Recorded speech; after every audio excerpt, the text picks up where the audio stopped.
Some important news you can use now if you shop at BB. The women's retail store is the latest to fall victim, you guessed it, to a data breach.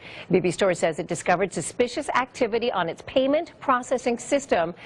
They say that customers' credit card numbers may have been compromised here. So if you shopped at BB between November 8th and November 26th, check your credit card statements. Here we go again. We live in a high-tech world. We're all using our cards, especially this time of year. And far too many of us are putting ourselves at risk for online privacy breaches or identity theft, which can take just years to unravel. I want you to meet Alain Ghiai. He's the CEO of DIGITALSAFE. He's a leading expert in this field. Your resume is very impressive. You've been widely quoted in international business magazines as well, and multiple times in the Wall Street Journal. So we've got you here. Good morning. Thanks for coming. Hi, Kerri-Lee. Pleasure being here. We really want to pick your brain here because you have some really good information that can help our viewers. Let's start first of all with, how does this work? What are the criminals working on us for now? Well, criminals, what they do is they go at a high level umbrella to phish information. So what they do first is they try to hack data centers.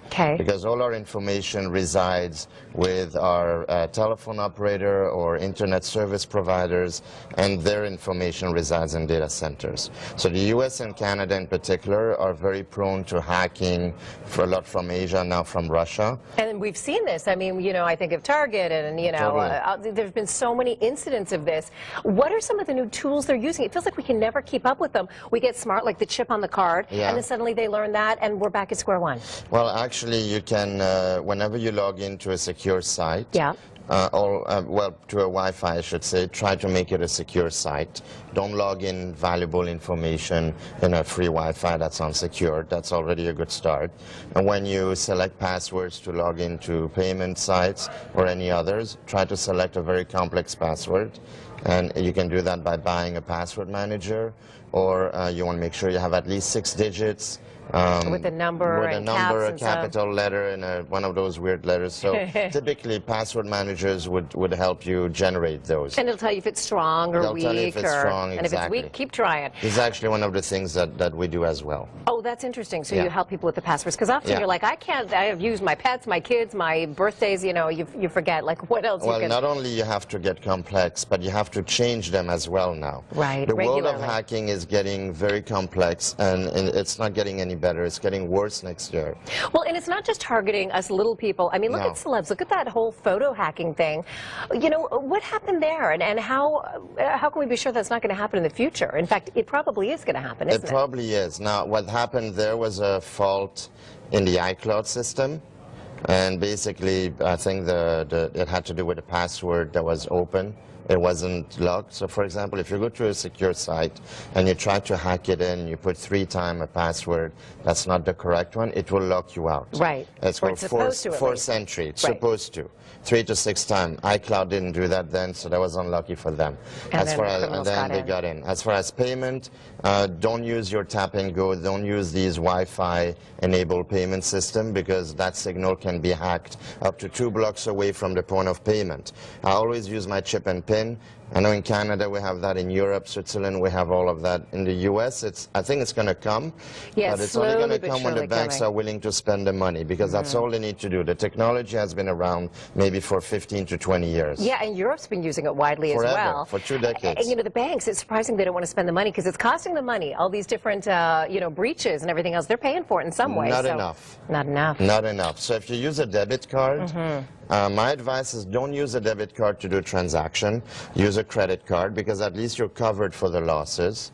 If you use a debit card, let's say you go to your local coffee shop, half the time they don't even ask you to sign for the receipt. There's no PIN code.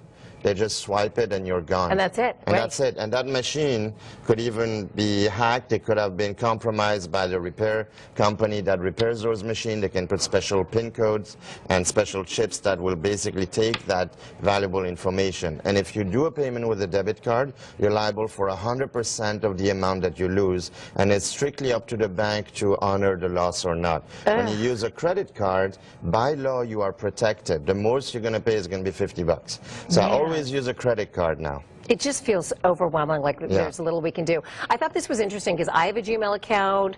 A lot of people have Gmail accounts. You say it's actually more like a government mail? Yeah, I call it government mail because essentially it has to do with the USA Patriot Act that was passed in 2001. Big companies like Google and Dropbox, Microsoft, and a few others that provide data storage or email have software within that software that reads your entire content. So without your knowledge, your information could be subpoenaed. So one of the things that we do, if I may say so, at DigitalSafe is we offer a secure email, which is hosted in Switzerland only. You can back up file and do file share, and we have that password management I was telling you about.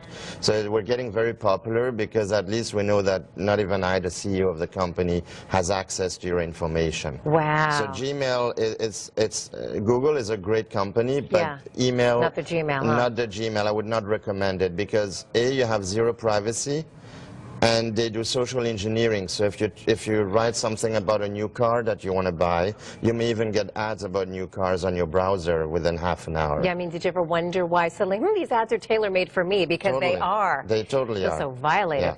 All right, check out Alain. Thanks so much for coming in. You can check out DigitalSafe as well.